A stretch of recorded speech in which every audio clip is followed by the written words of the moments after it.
Efésios capítulo de número 1, verso de número 7 diz assim: Nele temos a redenção pelo seu sangue, o perdão dos pecados, segundo as riquezas da sua graça. Quero ainda continuar falando um pouquinho sobre aquilo que eu tenho conversado com os irmãos aos domingos, quando subo aqui para falar sobre cristão e identidade. E quando nós falamos sobre cristão, eu quero repetir, porque talvez é a primeira vez que você adentrou neste lugar e seja bem-vindo.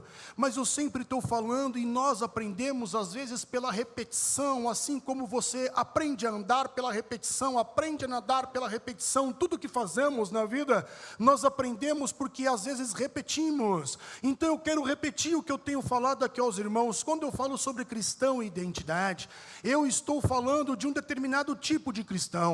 Eu não estou falando do cristão que é simpatizante do Evangelho, simpatizante de Jesus Cristo. Eu não estou falando daquele tipo de cristão que simplesmente responde uma pesquisa do IBGE. Que religião você se denomina? A qual religião você pertence? E aí então você responde: eu sou cristão protestante. Eu não estou falando desse tipo de cristão que simplesmente entrou em uma igreja, abriu um dia a Bíblia. Não é esse tipo de cristão. Eu estou falando daquele cristão que permitiu o caráter do Cristo impregnar nele. Eu estou falando do tipo de cristão que segue o seu mestre, no caso, segue a Jesus Cristo. Os judeus, eles tinham um nome para esse tipo de cristão, ou esse tipo de seguidor: discípulo. O discípulo é aquele que segue o seu mestre. E quando ele está seguindo o seu mestre, a palavra que os judeus usavam era talmide. Quem eram os talmide? Aqui os talmide eram aqueles que eram moldados pelo seu mestre. Os talmides eram aqueles que pareciam com o seu mestre. Os talmides é aquele que permitiam o seu mestre mudar a sua conduta, a sua fala, o seu jeito de pensar e etc. Esses eram os talmides. Os talmides eram discípulos tão próximos do mestre que eles seguiam a Jesus como se fosse sombra. A ideia é que Jesus, conforme ele fosse andando, a ideia é que Jesus, conforme ele fosse peregrinando, naquele tempo onde as estradas eram de pó, não eram asfaltadas, então o pó do mestre levanta e pega no discípulo que está logo na cola do mestre. Logo, ser discípulo de Jesus é absorver o que ele é absorver o que ele tem, é aprender o que ele ensina, é falar como ele fala, é viver como ele vive. Isso é cristão. Então, se fôssemos tentar responder de modo simples, caracterizar, definir o cristão. Quem é o cristão? O cristão é aquele que carrega o fardo do Cristo. E quando falamos de fardo, o próprio Cristo disse que o fardo dele é suave e o fardo dele é leve. E mesmo sendo suave e leve, ainda este fardo, ele tem um nome.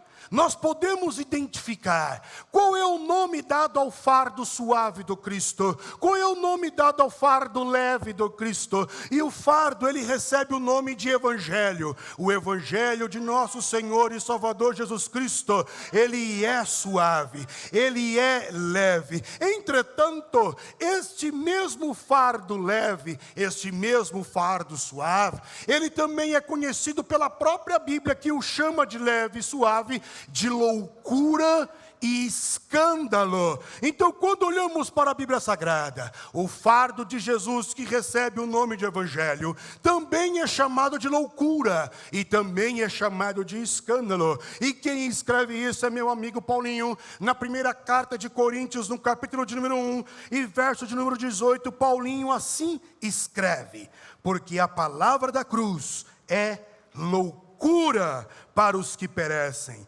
mas para nós que somos salvos é o poder de Deus. Porque está escrito: destruirei a sabedoria dos sábios e aniquilarei a inteligência dos inteligentes. Onde está o sábio? Onde está o escriba? Onde está o inquiridor deste século? Porventura, não tornou Deus louca a sabedoria deste mundo, visto como na sabedoria de Deus, o mundo não conheceu a Deus pela sua sabedoria, aprove a Deus salvar os crentes pela loucura da pregação, porque os judeus pedem sinal e os gregos buscam sabedoria, mas nós pregamos a Cristo e este crucificado, que é escândalo para os judeus e loucura para os gregos. Então percebe que este fardo, que recebe o título e o nome de evangelho, que é considerado leve, que é considerado suave, é também considerado escândalo, é também considerado loucura. Agora, quando olhamos para os escritos de Paulo e vamos colocar em pé de igualdade ou comparação com as palavras e expressões do Cristo, nós vamos ver que tanto Cristo quanto Paulo, eles demonstram o evangelho como se fosse uma proposta, como se fosse um modelo, como se fosse uma alternativa a ser seguida. Então, se perguntássemos de modo simplório, o que é o evangelho? Poderíamos responder também de modo simplório, que é uma proposta. O evangelho é uma proposta de vida, o evangelho é uma alternativa de vida, o evangelho é um modelo de vida, tanto que Jesus, ele vem e diz: o que é que vocês ouviram dos antigos? O que os antigos te ensinaram? Aí então Jesus, ele cita um determinado ditado, um determinado versículo, uma frase, um ensinamento do pessoal e dos rabinos antigos, e logo em seguida este mesmo Cristo diz assim: eu, porém, vos digo.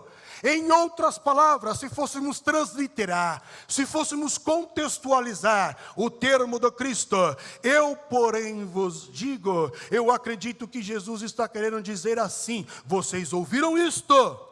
Agora experimenta viver assim, experimenta seguir isto que eu estou falando. Experimenta esta nova rota, esta nova alternativa. Então, o que é o evangelho do Cristo, senão uma proposta de vida? O que é o evangelho do Cristo, senão justamente uma alternativa? E esta alternativa, esta proposta, este modelo, que é suave, que é leve, ele é escândalo e é loucura. Agora a pergunta é: por que essa proposta ela é loucura? Por que essa proposta ela é escândalo? E eu acredito que é loucura e escândalo justamente por causa daquilo que ela promete, por causa daquilo que ela propõe. Esta proposta propõe o quê, por exemplo? Ela propõe uma vida sinônima da cruz. Quando olhamos para o evangelho, existe uma cruz. E nós já conversamos aqui domingos passados sobre cristão, identidade e cruz.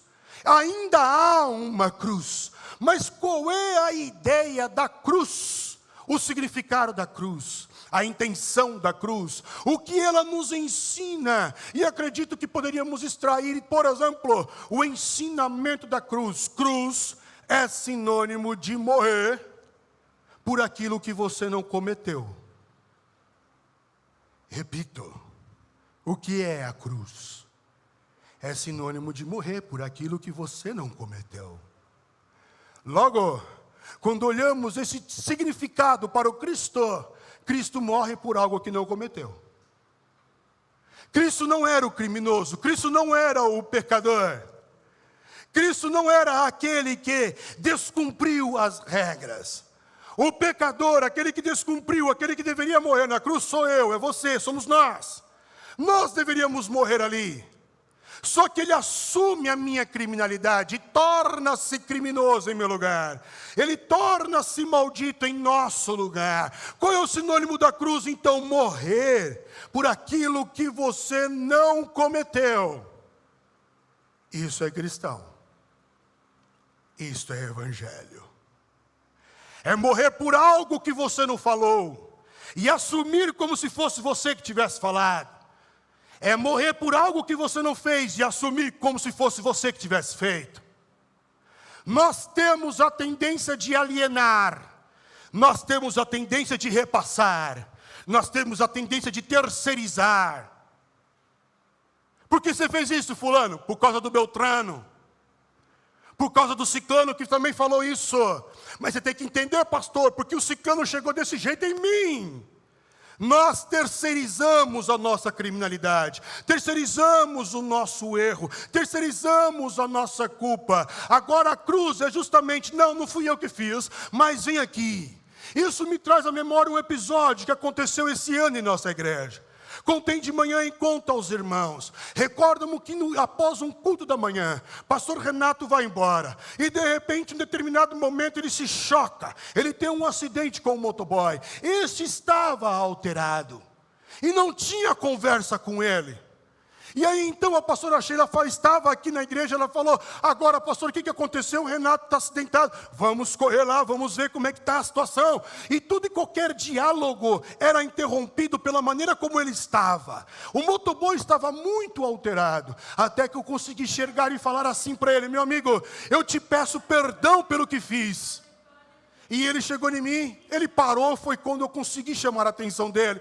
E ele parou, olhou para mim e disse assim, você é louco, você não fez nada, quem fez foi ele, e apontou para o pastor Renato. E eu falei, só que o Renato e eu somos um. O que ele faz de certo, eu acerto também.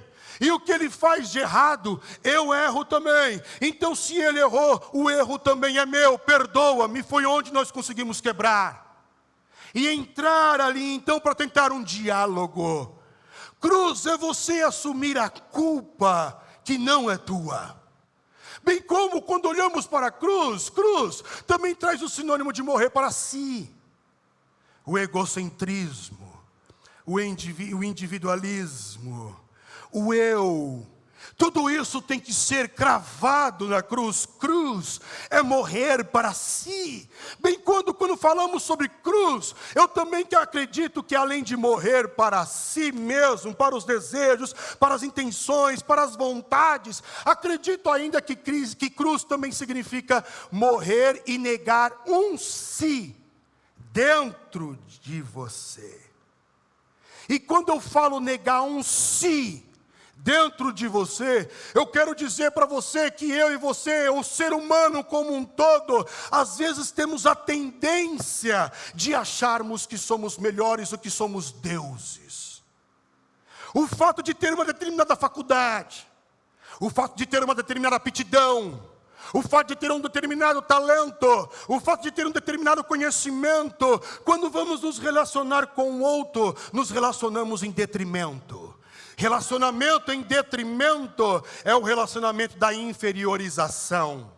É quando eu inferiorizo o outro porque me julgo superior. Logo, a Bíblia demonstra para mim que eu não sou Deus. Eu sou o quê? Pautado na Bíblia, pó e cinza. Então o que é a cruz? A cruz não é para andar pendurada. A cruz não é para estar no anel, não é para se fazer uma tatuagem de cruz. A cruz é para demonstrar que eu tenho que negar um si. Eu não tenho a capacidade de respirar se Deus não permitir. Eu não tenho a capacidade de ser se Deus não manter.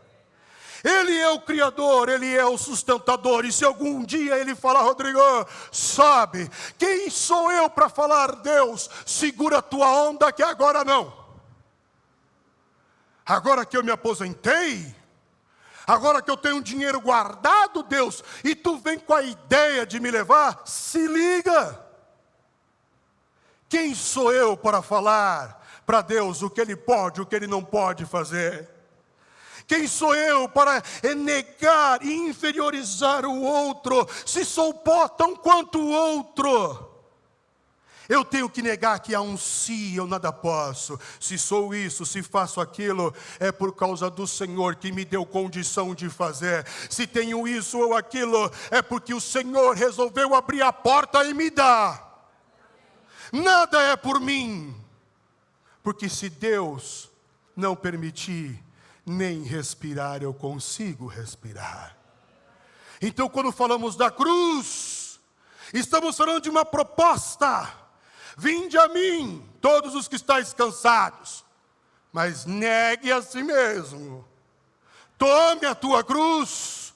Ainda tem uma cruz. É uma proposta. é uma alternativa, é uma escolha, é uma nova rota. Experimente viver negando a si mesmo para ver o que acontece ao seu redor.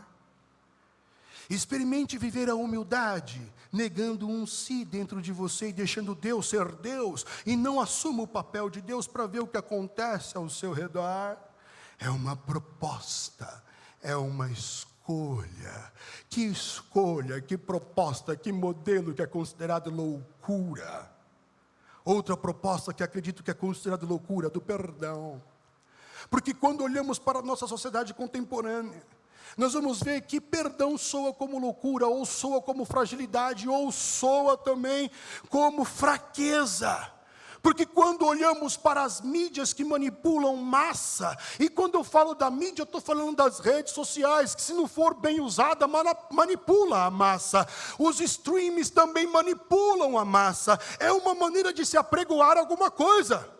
Filmes, séries, desenhos, jogos, tudo que manipula a massa, se não for já usado com boas intenções, pode destruir uma sociedade, pode manipular uma sociedade. E quando você fala de perdão, é sinônimo de fraqueza, é sinônimo de fragilidade, é loucura, é escândalo, mas é a proposta do Cristo. Quando você olha para esses streams, eles não propagam o perdão. Eles propagam a vingança, eles propagam o ódio. Então você recebeu uma ofensa, você tem total direito de devolver aquela ofensa. Só que você nunca vai devolver aquela ofensa no mesmo patamar, no mesmo grau de intensidade. Sempre se eleva. Então nasce um círculo vicioso da violência, do ódio e da vingança. E não acaba. É por isso que Jesus vem com o seu evangelho e tenta romper a maldade, e ele simplesmente diz: o que disseram os antigos? Que é olho por olho, mão por mão, pé por pé, lei de Tailão, é isso que disseram? Eu te digo uma coisa: se alguém bater de um lado da tua face, oferece a outra. O que Jesus está querendo dizer não é para você ser saco de pancada, não é literal. O que Jesus está querendo dizer é para você romper o círculo da maldade, o círculo da vingança, o círculo do ódio, dar uma resposta viva de modo diferente, ou como o Evangelho propõe, que você vai romper a maldade no mundo. Porque do mesmo jeito que ele te ofendeu, ele vai esperar o troco e ele também vai se armar. Ele vai defender o que você falou, o que você fez, e vai tentar devolver ainda numa intensidade maior. Só que quando você faz o que ele não está esperando, perdoar, amar, você quebrou o círculo da maldade. Você inibiu o mal de proliferar. Agora, quando olhamos para a Bíblia Sagrada, nós vamos ver que o perdão, a expressão perdão, ela tem alguns significados. Aos significados que eles são diversos, pautados no contexto em que ele é escrito. Como, por exemplo, a palavra perdão, ela significa passagem. É como se você abrisse uma porta para o ofendido passar livremente pela tua vida. É como se fosse uma cancela. E aí então vem o ofensor, e o ofensor ele para na cancela, e você não quer que ele continue vivo, você acha que ele não tem o dinheiro de continuar vivo, o direito de continuar vivo, você acha que ele não pode continuar vivo e seguir rota, mas quando você perdoa, essa cancela ela é aberta, e aquele que ofendeu ele começa a andar livremente, você se torna livre, e a pessoa que você perdoou também é livre. Perdão é passagem, é deixar ir, é justamente o que Deus faz com cada um de nós. É por esse motivo que os teus pecados do passado, do presente e do futuro foram cravados na cruz do Calvário. Então quando você pede perdão pelo pecado de agora, não significa que Deus ele vai pagar o preço agora. O preço já foi pago na cruz do Calvário. O que você cometeu ontem, hoje ou amanhã, está tudo quitado. Está pago. Significa então, pastor, que eu posso aproveitar a vida, que eu posso fazer o que eu quero, esbanjar? Não. pois aqueles que é nascido de Deus não peca. E Hebreus escreveu que quando nós abandonamos os caminhos do Senhor, nós estamos expondo Cristo novamente ao vitupério na cruz do Calvário. Ele já morreu, ele está pago. Agora, se acontecer a fatalidade de pecar, de errar, você pode ter a certeza, Jesus não está aqui para te condenar, Ele está aqui para te perdoar, Ele está aqui para te remir, Ele está aqui para deixar você livre e continuar andando. Perdão é abrir a cancela. É isso que aconteceu, por exemplo, no templo em Jerusalém, quando Jesus ele diz, está consumado.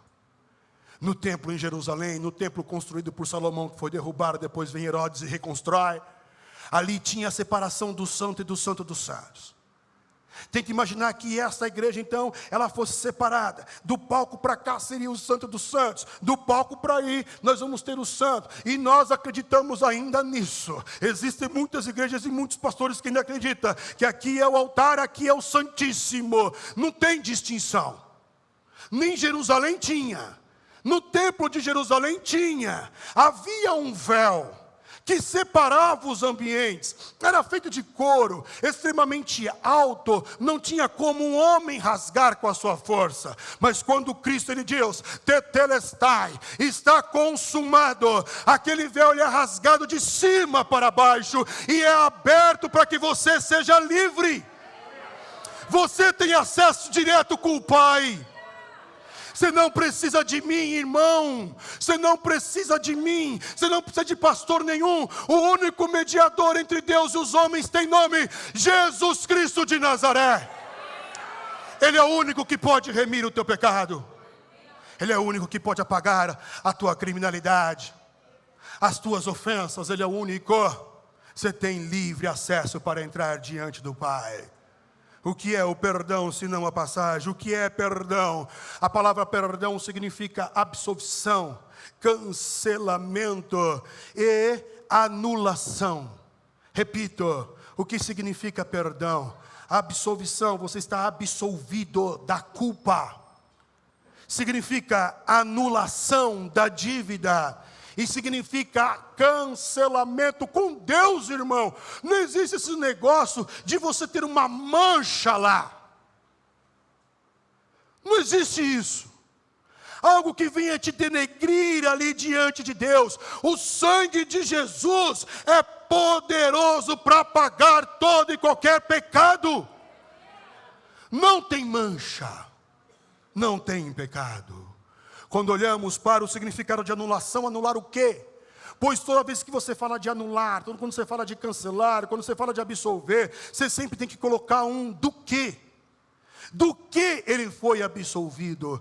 Do que está sendo cancelado? Do que está sendo anulado? E quando olhamos para a Bíblia, e ela usando o termo de perdão nesse sentido de cancelamento, absolvição, anulação, nós vamos encontrar alguns versículos. E o primeiro está em Mateus capítulo 6, verso de número 12, que diz: perdoa as nossas dívidas, assim como nós temos perdoado aos nossos devedores. E quando falamos aqui de dívida, nós crescemos e aprendemos que esta expressão refere-se a pecado, mas não. Jesus não estava falando de pecado aqui especificamente. Jesus é judeu. E Jesus pregou primeiro para os judeus. Logo ele trouxe a cultura judaica à tona, principalmente quando ele iria falar. E aqui Jesus se refere ao ano do jubileu. E no ano do jubileu descrito na lei de Moisés, falava de perdão de dívidas escriturais. Exemplo: você pegou aí 100 comigo e falou para mim: pastor, eu vou te pagar, porque estou desempregado, em 10 parcelas de R$10. Então a gente assina umas promissórias. E aí eu deixo aí. Só que passou um ano. E nada do 100 voltar. 1 ano e meio. E nada do 100 voltar. Aí depois de um tempo, Você que pegou esse cenzão comigo, que tu fala assim, pastor, eu não esqueci da dívida não, tá, eu vou pagar. Eu falo, irmão, esquenta a cabeça não, está perdoado, aqui é cancelado, aqui é anulado, aqui significa, foi rasgada a promissória, você não deve mais nada, são dívidas escriturais. E sabe o que eu acho interessante? Eu acho interessante que nós temos a tendência de começar a nossa oração já pedindo perdão. Só que às vezes, Deus não responde às nossas orações porque nós não nos relacionamos direito com Deus, como nós deveríamos relacionar, justamente pelo fato do que aquilo que eu peço para que Deus me dê, eu não consigo fazer para o outro. E quando eu olho para o Evangelho, eu percebo que grande parte daquilo que nós recebemos de Deus está pautado no relacionamento com o outro. Eu vou te dar um exemplo. A Bíblia diz, se não me falha a memória, é Pedro que escreve, que a oração de um homem ela não será ouvida, dependendo da maneira como ele trata a mulher. Então eu acho que nós já temos muitas respostas para muitos problemas no mundo. Para que orar? Se não se cumpre o básico do Evangelho.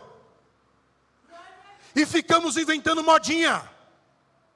Vem para o culto X e damos o nome do culto X para atrair a plateia. Ou convidamos alguém do estrelato, porque hoje não é mais um pastor, hoje é um influencer gospel. Você não tem mais um pastor, você tem um influencer digital do cristianismo. Você não tem mais um cuidador de ovelhas, a imagem do Cristo. Você tem um influencer das redes sociais. Nós inventamos moda, só que o Evangelho ele é simples. O Evangelho você tem que simplesmente servir, amar e perdoar. Cumpra isso. Essa é a estrutura do Evangelho. O resto do que nós fazemos, falar línguas estranhas, profetizar ali, ter o dom disso, o dom daquilo. Irmão, não adianta nós subirmos monte, descer monte, jejuar 21 dias, 10 dias, 15 dias, 40 dias. Não adianta, se você e eu não conseguimos conceder o perdão. Porque muito daquilo que você e eu pedimos a Deus está pautado no relacionamento com o outro. Então Pedro diz, as suas orações serão retidas, dependendo de como você trata a mulher. Nós vamos ver que Jesus ainda diz, em Mateus capítulo 18, verso de número 32, nós vamos ver que Jesus assim diz, então o seu Senhor chamando-o à sua presença disse-lhe, servo malvado, perdoei-te toda aquela dívida, porque você me suplicou. Não devias tu igualmente ter compaixão do teu companheiro, como eu também tive misericórdia de ti?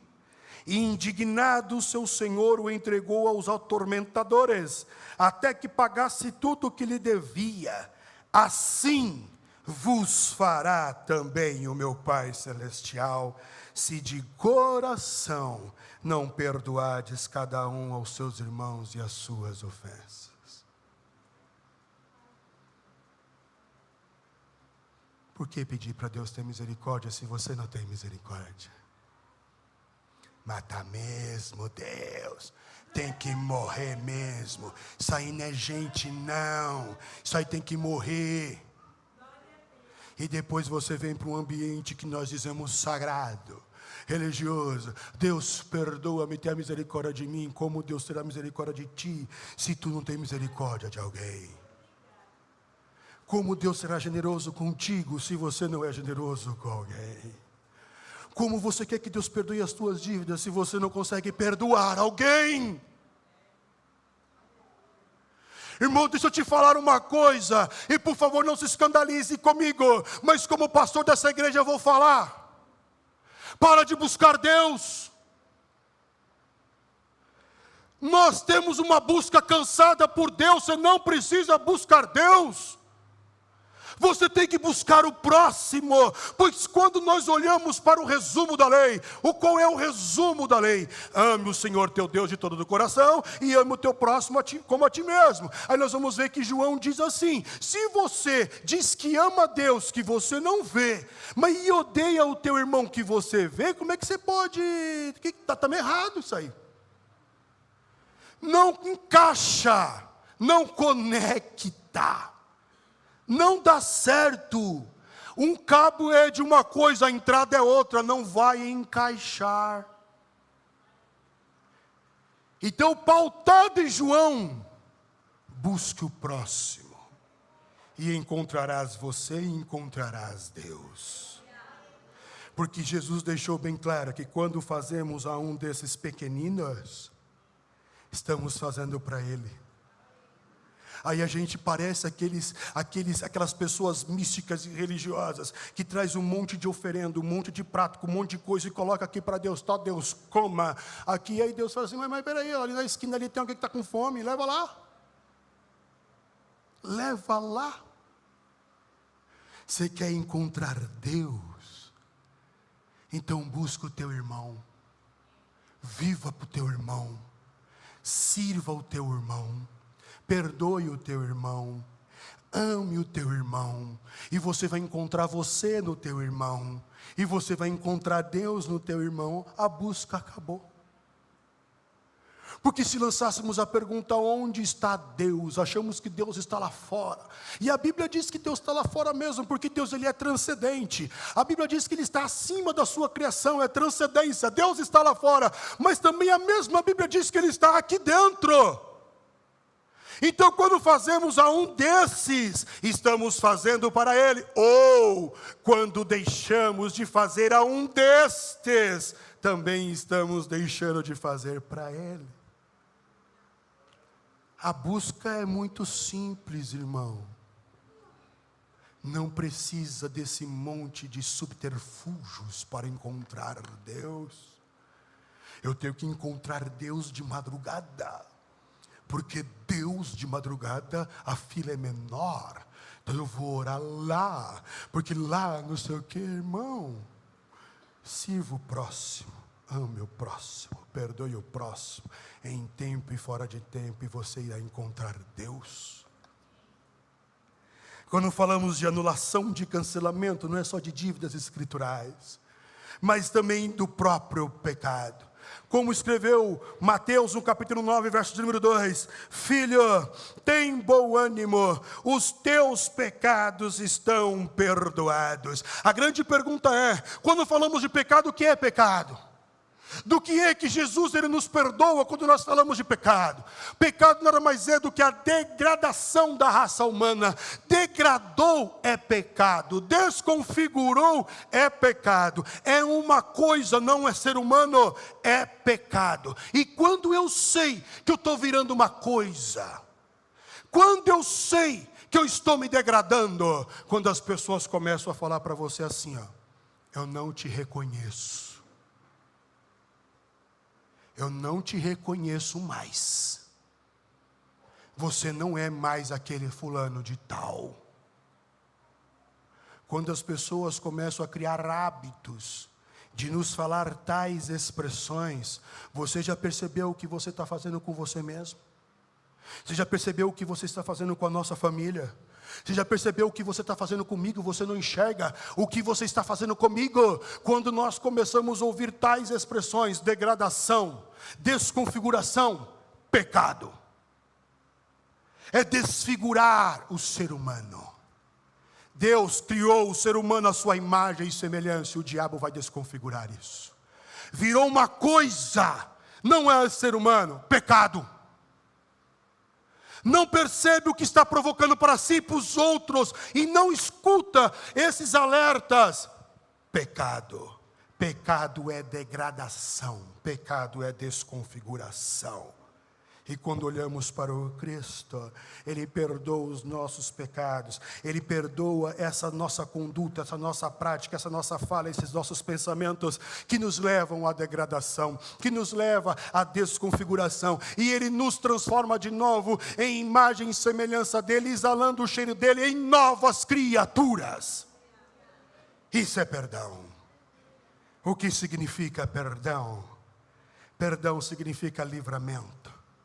E quando falamos de livramento, nós temos que ver que o salário do pecado, conforme escreveu Paulinho, é a morte. Só que quando falamos de morte, a primeira coisa que vem em nossa mente é justamente no contexto absoluto. É quando eu estou velando o corpo de um ente querido, de um familiar, ou até mesmo de um amigo, o termo absoluto. Quando falamos de morte eterna, estamos falando de termos absolutos. É viver a eternidade longe de Deus, termos absolutos. Só que quando Paulo escreve que o salário do pecado é a morte, nós vamos ver que ele não se refere apenas a termos absolutos. Exemplo, quando você adultera, quando há o adultério no casamento, pode gerar morte relacional no casamento. A adulteração pode matar o relacionamento, morte. Quando se usa entorpecentes, drogas ilícitas, e aí automaticamente você associa com drogas lícitas, o abuso do álcool, da nicotina, você começa a provocar morte no corpo, morte celular, morte psíquica motora, morte glandular, morte dos hormônios, morte. Então o salário do pecado é a morte. Degradou, desconfigurou alguma coisa na tua vida, vai morrer. Só que, se o salário é do pecado a morte, a Bíblia também diz que o contrário também é verdadeiro. O dom gratuito de Deus é a vida eterna. Então, eu termino citando algumas frases de um pastor que eu admiro muito, e ele diz assim: perdão é conceder ao outro a oportunidade de continuar vivo, livre e presente em nossas vidas, apesar de dívidas impagáveis contraídas conosco. Outra frase, falando ainda sobre o assunto, ele disse: poucas coisas nos humilham tanto quanto o perdão que nos é concedido. E aqui eu lembro de um pastor norte-americano que, conversando com outro pastor, e esse outro pastor relatou essa conversa, esse pastor disse que não sabia o que era pior, e vamos usar o termo pior, eu estou parafraseando, repetindo o que ele diz. O que era pior? Viver na terra ao lado da mulher que o perdoou de uma traição, ou ir para o mesmo céu com essa mulher e ficar olhando para o rosto dela a eternidade, sabendo que ela o perdoou. Por isso esse pastor vem e diz: poucas coisas nos humilham tanto quanto o perdão que nos é concedido. A última e terceira frase, esse pastor assim escreve: para dívidas pagáveis, pagamos. Para dívidas cobráveis, cobramos. Para dívidas impagáveis, aí só tem uma solução: perdão. Então eu oro para que sejamos a última igreja, a igreja que opta por viver o evangelho da cruz e do perdão. Eu oro para que sejamos cheios do Cristo, para que tenhamos facilidade em conceder perdão. Eu oro para que a nossa alma seja encharcada, para que o nosso toque seja encharcado de amor, e com isso possamos trazer refrigério e cura para o ofensor das nossas vidas. Eu oro para que você opte por escolher esta alternativa que Jesus hoje te oferece, que é o Evangelho. Talvez, se optarmos por perdoar, pontes serão reconstruídas em nossa história. Se optarmos por perdoar, talvez guerras serão cessadas em nossa história. Se optarmos por perdoar, talvez a paz impere em nossa história. Por isso, que Deus prospere a tua vida, a tua alma, e que você opte por andar pelo caminho do perdão. Que Deus os abençoe.